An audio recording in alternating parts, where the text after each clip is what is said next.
Hello guys, welcome to another video of stock market friends. Canarys automations guys, इस IPO का day 2 का subscription open होने जा रहा है। जानेंगे live subscription status, GMP listing कितना मिलेगा, अप्लाई करना चाहिए या फिर नहीं, इन सभी पॉइंट्स को। चलिए फ्रेंड्स, वीडियो स्टार्ट करते हैं। तो गाइस, ये जो कंपनी है 27 का ओपन हुआ था और 47.03 करोड़ का फिग book build issue IPO fresh issue किया जा रहा है। एनएससी इमेज प्लेटफॉर्म पर लिस्टेड होगा। 29 to 31 रुपीज़ पर शेयर की प्राइस बैंड, 4000 शेयर्स की lot size. Indorient financial services lead manager, link in time registrar, Aakriti securities इसके मार्केट मेकर है। प्रोमोटर होल्डिंग प्री इशू 77.49% का। एंकर इन्वेस्टर से 10 करोड़ का फंड रेज कर चुका है। वहीं अगर हम बात करेंगे इसका ऑब्जेक्टिव का, तो कंपनी का जो ऑब्जेक्टिव है, एक्सपेंस करना चाह रही, एक्सपेंस के लिए फंडिंग चाहती है, जिसमें company digital transformation, water resource management solutions के लिए, सॉल्यूशन डेवलपमेंट के लिए जो है सो कैपेक्स करना चाहती है, एक्सपेंस करना चाहती है। नए डिलीवरी सेंटर जिसमें इंक्लूड होगा इंफ्रास्ट्रक्चर और एग्जिस्टिंग फैसिलिटीज़ का अपग्रेड करके करना चाहती है, इसके में क्रिएशन करना चाहती है। फंडिंग चाहती है। Working capital requirement general corporate purpose के लिए आईपीओ लाया गया है। सब्सक्रिप्शन क्यूआईबी से अभी तक सब्सक्राइब नहीं किया गया। एचएनआई से 0.38 टाइम्स का 1/3 हुआ है।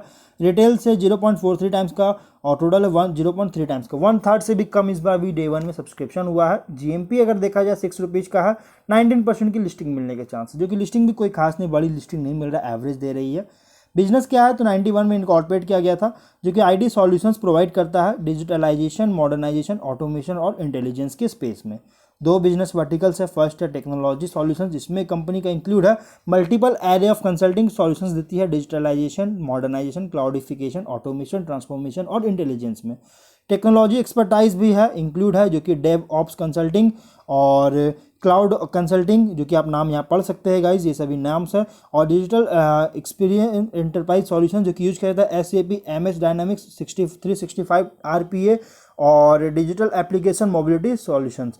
सेकंड है वाटर मैनेजमेंट सॉल्यूशन। यहाँ पे कंपनी इन्वॉल्व है, ऑटोमेशन सॉल्यूशन प्रोवाइड करता है, जिसमें इरिगेशन वाटर कंजर्वेशन को मॉडर्नाइज कर सके, वाटर यूज एफिशिएंसी, टंकी फ्लड रिस्क असेसमेंट और मिटिगेशन को इम्प्रूव कर सके, cloud based water utilisation process कर सके, ऑटोमेशन कर सके, जिसकी वाटर शेयरिंग जो होता है रिवर्स में, कैनाल्स में, उसके लिए, और SCADA गेट कंट्रोल सिस्टम्स भी कर सके। और यहाँ पे इसके जो अगर देखा जाए तो ये कंपनी जो अलग अलग सेक्टर्स में काम कर चुकी है, करती है।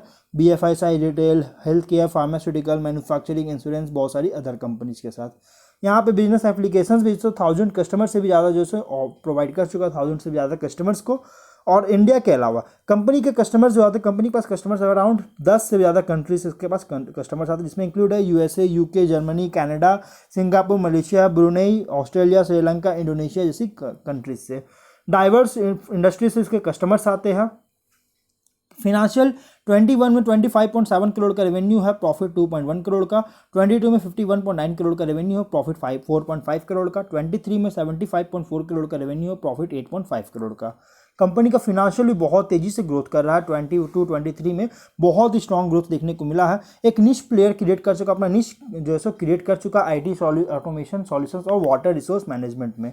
स्टेबल ग्रोथ हुआ है, जो कि ऑफर डॉक्यूमेंट में जो पीरियड जो रिपोर्ट किया उसमें स्टेबल ग्रोथ देखने को मिला है। 23 का परफॉर्मेंस भी जो है सो इंडिकेट कर रहा है फ्यूचर प्रोस्पेक्ट्स को। ऑर्डर बुक अब तक मिल चुका है 31 अगस्त तक 57.93 करोड़ का। यहाँ पे अगर हम बात करेंगे कुछ रिस्क का, तो यहाँ पे जो ऑपरेशन से जो रेवेन्यू होता है ना, ये मेनली किसके कस्टमर्स आते हैं, USA या US से, जो कि डिपेंडेंट है। और इसका इकोनॉमिक कंडीशंस फैक्टर्स जो है नेगेटिव इंपैक्ट पड़ सकता है। अगर इकोनॉमिक सिचुएशन होता है, कंट्री का इकोनॉमिक सिचुएशन को अफेक्ट पड़ता है, तो कंपनी को भी, बिजनेस को अफेक्ट पड़ सकती है। ग्लोबल ऑपरेशन एक्सपोज हो सकता है, क्योंकि कंपनी विदेश में भी जो क्लाइंट्स आते हैं विदेश से भी, तो न्यूमरस समटाइम्स कॉन्फ्लिक्टिंग वगैरह हो सकता है लीगल या रेगुलेटरी रिक्वायरमेंट्स का। फिर यहाँ पे सेंट्रल गवर्नमेंट या स्टेट गवर्नमेंट से जो अथॉरिटीज़ पर भी बहुत ज़्यादा डिपेंडेंट है, सब्सटेंशियल प्रोपोर्शन के बिजनेस का और रेवेन्यू का। फिर यहाँ पे ऑपरेशनल कॉस्ट का अगर इंक्रीज होता है, तो कंपनी के ऑपरेशन को बहुत बड़ा इफेक्ट पड़ सकता है।